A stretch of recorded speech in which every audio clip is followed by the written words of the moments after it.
নমস্কার শ্রোতা বন্ধুরা, গল্প কথার আসরের আজকের বৈঠকে যোগদান করার জন্য আপনাদের অনেক ধন্যবাদ। আমি রুদ্র দত্ত। আজকে পাঠ করব সত্যজিৎ রায়ের তারিণী খুড়োর আরেকটি গল্প। আরম্ভ করছি আজকের পাঠ। সত্যজিৎ রায়ের গল্প নরিস সাহেবের বাংলো।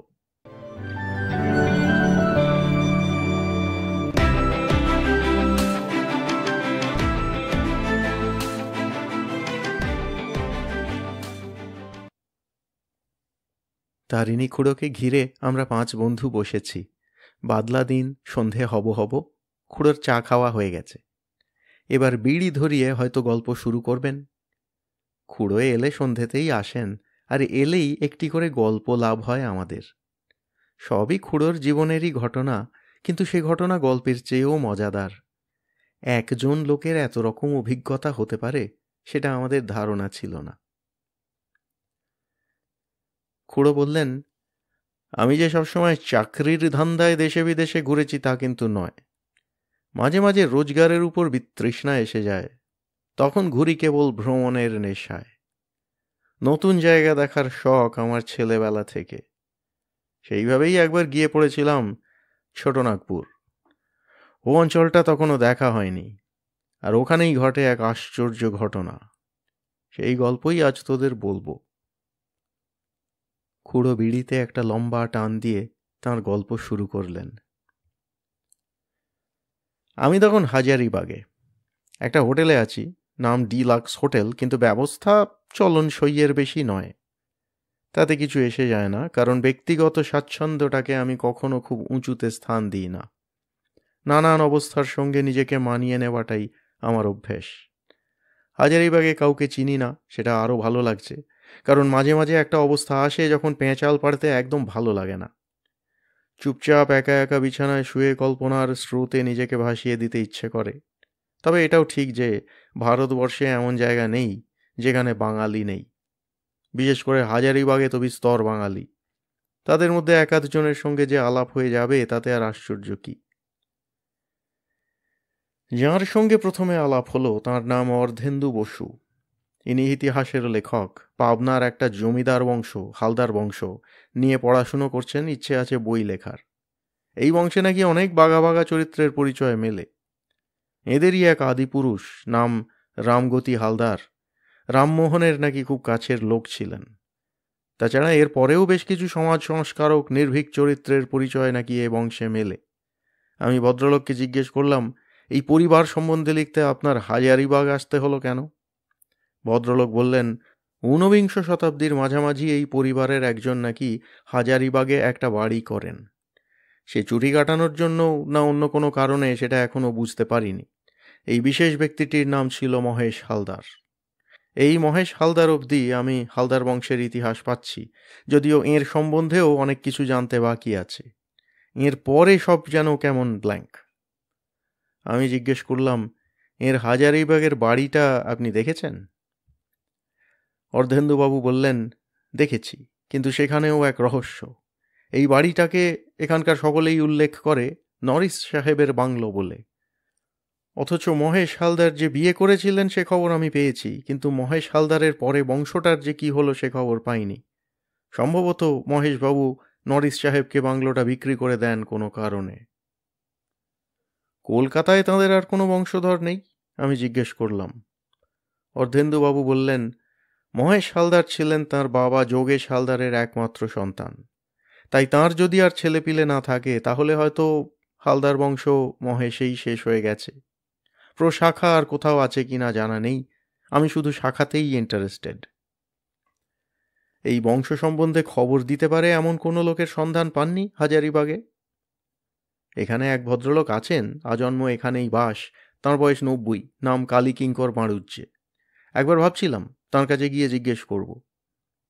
তা চলুন না, আজই বিকেলে যাওয়া যাক।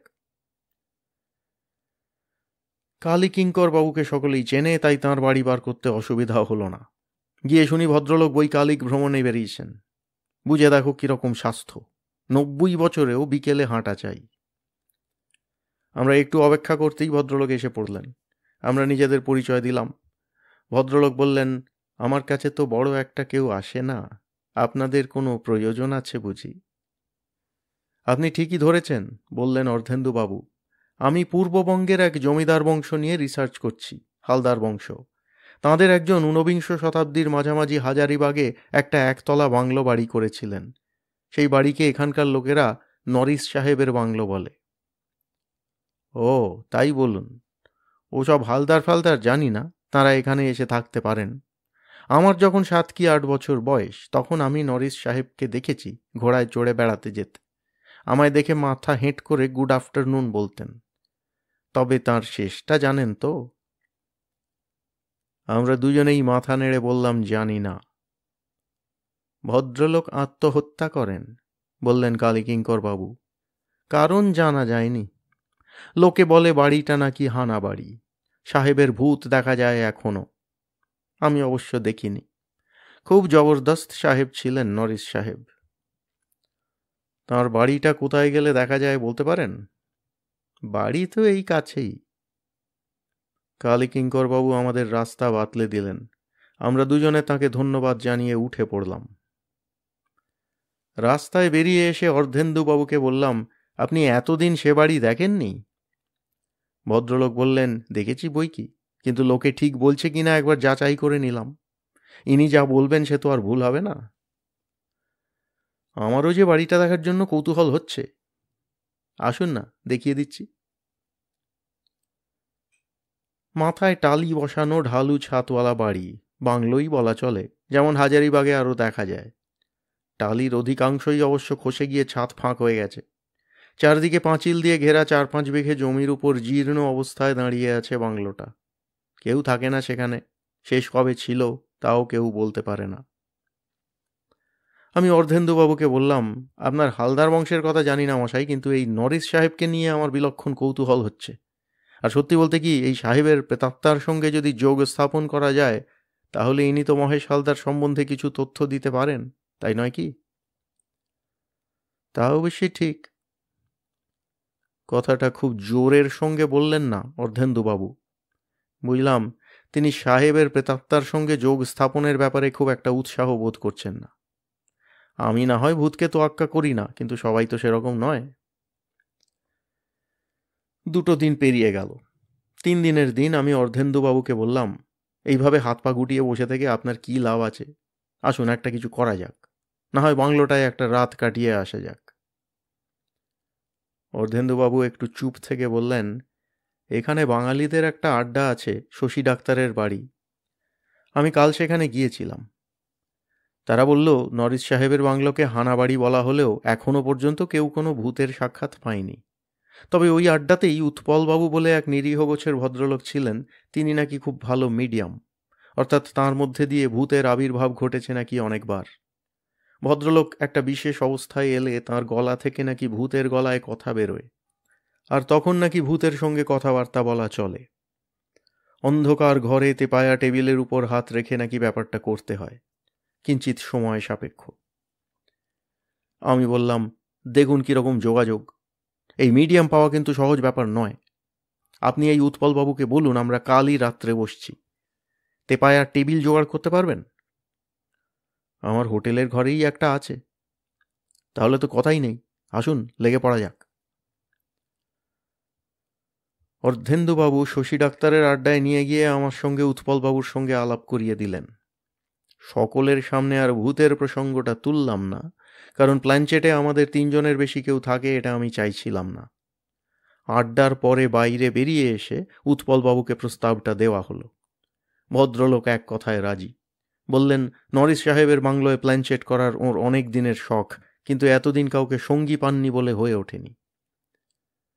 তাহলে পরশু বুধবার বসা যাক, বললেন উৎপলবাবু। পরশু অমাবস্যা, সেই কারণে কাজটা সহজে হওয়ার সম্ভাবনা। কি কি জিনিস লাগবে জিজ্ঞেস করাতে ভদ্রলোক বললেন, 3টে চেয়ার, একটা তেপায়া টেবিল আর একটা মোমবাতি। মোমবাতিটা লাগবে কাজ শেষ হয়ে যাবার পর।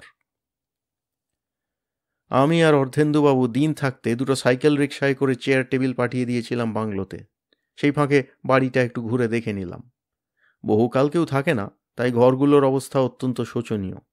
আমরা স্থানীয় লোক লাগিয়ে একটা ঘর বেছে নিয়ে সেটাকে ঝাড়পোঁছ করিয়ে একটু ভদ্রস্থ করে নিলাম। এটাই বোধহয় ছিল বৈঠকখানা। বাড়িটা পাহারা দেবার জন্যও একটি লোককে জোগাড় করা হয়েছিল। সে প্রথমে সাহেবের ভূত করে একটু আপত্তি তুলেছিল, তারপর হাতে একটা 10 টাকার নোট গুঁজে দিতেই চুপ মেরে গেল। রাত 10টার একটু আগেই আমরা 3জন বাড়িটার সামনে জমায়েত হলাম।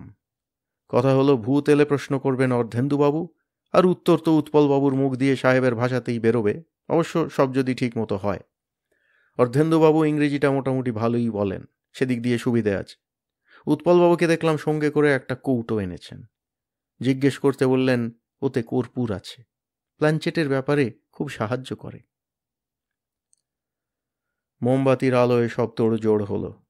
3জনে তেপায়া টেবিলের 3 দিকে বসে টেবিলের উপর হাত উপুড় করে রাখলাম। তারপর বাতি নিভিয়ে চোখ বন্ধ করে সাহেবের চিন্তায় মগ্ন হলাম। গাছপালায় ঘেরা বাংলো, বাইরে বাতাস দিচ্ছে, তার ফলে মাঝে মাঝে পাতার শোঁ শোঁ শব্দ পাচ্ছি। কিছুক্ষণ পরে বোধহয় বাতাস থেমে যাওয়ায় আর কোনো শব্দ পাওয়া গেল না। অমাবস্যার রাত, তার উপরে আকাশে মেঘ, রাস্তায় আলোও নেই যে জানলা দিয়ে ঢুকবে, তাই ঘরের ভিতর দুর্ভেদ্য অন্ধকার। কতক্ষণ এইভাবে ছিলাম জানি না। হঠাৎ অনুভব করলাম টেবিলটা মৃদু মৃদু নড়ছে। সেটা একটু বেড়ে যাওয়ায় খটখট শব্দ শুরু হলো। আমি জানি এই ধরনের প্ল্যানচেটে সেটা ভূত নামার লক্ষণ। আমরা টেবিলের উপর থেকে হাত সরাচ্ছি না, কিন্তু বেশ বুঝতে পারছি হাত আর অনড় নেই, টেবিলের সঙ্গে সঙ্গে উঠছে নামছে। শব্দটা উৎপলবাবুর গলা থেকে বেরোলো।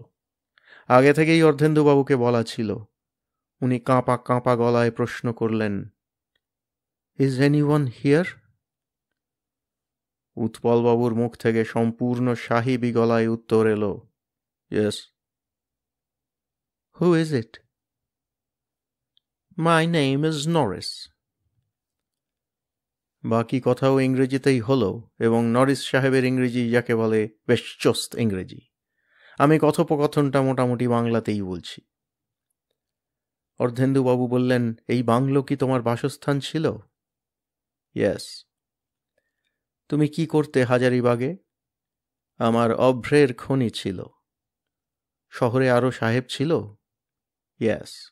অভ্রের খনির মালিকদের একটা ক্লাব ছিল, ভিক্টোরিয়া ক্লাব। আমি সে ক্লাবের সভ্য ছিলাম।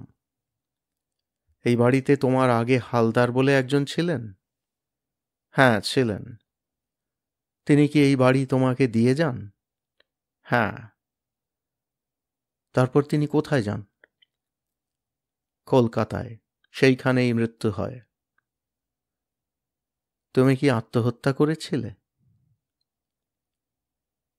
উত্তর আসতে একটু সময় লাগলো। হ্যাঁ। কিভাবে? রিভলভার দিয়ে মাথায় গুলি মেরে। কেন? আমার আর বাঁচার ইচ্ছে ছিল না। বুঝেছি, কিন্তু এমন মনের ভাব হলো কেন? আজ এই পর্যন্তই থাক, বড় ক্লান্ত লাগছে। বুঝতে পারলাম উৎপলবাবুরই আসলে ক্লান্ত লাগছে। আমি লাইটার দিয়ে মোমবাতিটা জ্বালিয়ে দিলাম। উৎপলবাবুর মাথা হেঁট হয়ে বুকের উপর নুইয়ে পড়েছে। কাঁধ ধরে ঝাঁকুনি দিতে তাঁর জ্ঞান আবার ফিরে এলো। মাথাটা ঝাড়া দিয়ে হঠাৎ নিজের গলায় প্রশ্ন করলেন, কেমন হলো? খুব ভালো, বললেন অর্ধেন্দুবাবু। বোঝাই যাচ্ছে মহেশ হালদার এখানকার পাট উঠিয়ে দিয়ে বাংলোটা নরিসকে বিক্রি করে কলকাতা চলে যান, আর সেখানেই তাঁর মৃত্যু হয়। অর্থাৎ যতদূর মনে হলো হালদার বংশের ওখানেই শেষ। অনেক ধন্যবাদ উৎপলবাবু। আমার কিন্তু মনে একটা খটকা লেগেছে, যেটা আমাকে ভাবিয়ে তুলল। নরিস সাহেবের মৃত্যুর কারণটা ঠিক পরিষ্কার হলো না। আমার এখন হালদারের চেয়ে নরিসের উপরই ঝোঁকটা বেশি। অবশ্য উৎপলবাবুকে যা যা প্রশ্ন করা হয়েছে তার উত্তর তিনি ঠিকভাবেই দিয়েছেন। আমি রাত্রিরে অনেকক্ষণ ধরে এই ব্যাপারটা নিয়ে ভাবলাম। তারপর সকালে উঠে অর্ধেন্দুবাবুর হোটেলে গিয়ে সোজাসুজি বললাম যে আমি আর একবার প্ল্যান সেট করতে চাই, এবং এবার প্রশ্নগুলি আমি করব। অর্ধেন্দুবাবু বললেন, আমার আপত্তি নেই, তবে আপনি হালদার বংশ সম্বন্ধে আর কি নতুন তথ্য জানার আশা করছেন তা জানি না। আমি বললাম, সত্যি বলতে কি আমি নরিস সম্বন্ধে আরও কিছু জানতে চাই। লোকটিকে বেশ ইন্টারেস্টিং বলে মনে হলো। উৎপলবাবু আমাদের প্রস্তাবে রাজি হয়ে গেলেন। আমরা আবার 10টার সময় সাহেবের বাংলোতে জমায়েত হলাম। আমি উৎপলবাবুকে ঠাট্টা করে বললাম, আজ তো অমাবস্যা নয়, প্ল্যানচেট ঠিকমতো হবে তো? উৎপলবাবু বললেন, মনে তো হয়, এ ভদ্রলোকের আত্মা বেশ সহজেই ধরা দেয়। অর্ধেন্দুবাবু বললেন, আমি সবই বরদাস্ত করতে পারি, কিন্তু আপনার গলা দিয়ে যখন অন্য লোকের স্বর বেরোয় তখন মেরুদণ্ডটা কেমন যেন শিরশির করে। আমরা 10:15 মধ্যে তৈরি হয়ে নিলাম। 15 মিনিটের মধ্যেই টেবিল নড়া আর উৎপলবাবুর গলা থেকে শব্দ শুনে বুঝলাম যে প্রেতাত্মা হাজির। এবার আমি প্রশ্ন করলাম, ইজ এনিবডি হিয়ার? নরিসের কণ্ঠস্বরে উত্তর এলো, yes. Are you mister Norris? Yes. Mister Norris, তোমাকে 2বার বিরক্ত করার জন্য ক্ষমা চাইছি, কিন্তু কাল একটা প্রশ্নের ঠিক জবাব মেলেনি, তাই আবার তোমাকে ডাকলাম। কি প্রশ্ন? তোমার জীবনের উপর এতটা বিতৃষ্ণা এলো কেন যে আত্মহত্যা করলে? একটুক্ষণ কোনো কথা নেই, তারপর ইংরেজিতে উত্তর এলো, আমাকে প্রচণ্ডভাবে অপমান করা হয়েছিল। কে করেছিল অপমান? Major Thomson. ঘটনাটা কোথায় হয়? আমাদের ক্লাবে।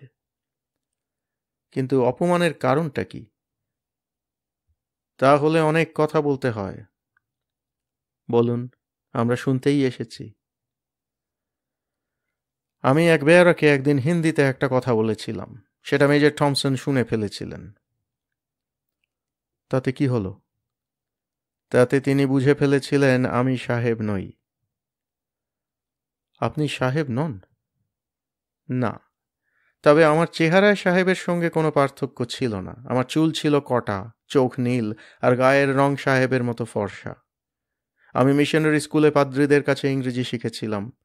সেই ইংরেজি শুনে আমার চেহারা দেখে কারুর বোঝার সাধ্যই ছিল না যে আমি সাহেব নই। আমাদের ক্লাবে ভারতীয়দের প্রবেশ নিষিদ্ধ ছিল, কিন্তু আমি নরিস নাম নিয়ে ক্লাবে ঢুকতে পেরেছিলাম। এই ক্লাবে আমি 3.5 বছর মেম্বার ছিলাম।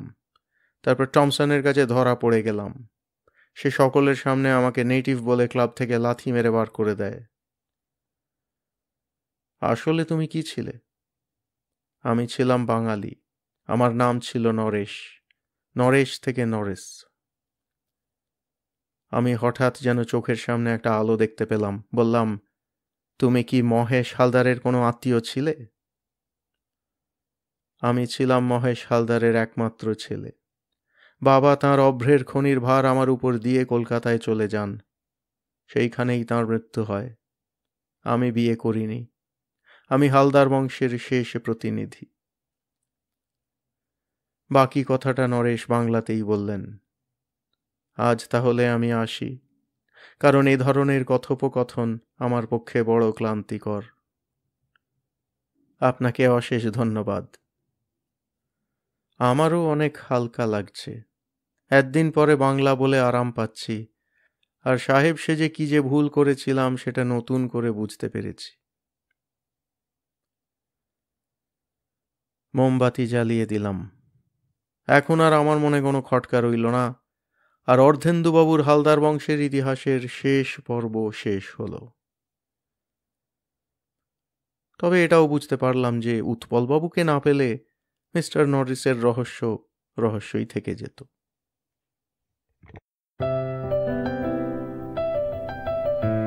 আপনাদের মতামত আমাদের জানাতে ভুলবেন না কিন্তু শ্রোতা বন্ধুরা। আমাদের ওয়েবসাইট golpokothar.org GOLPOKOTHARASOR.org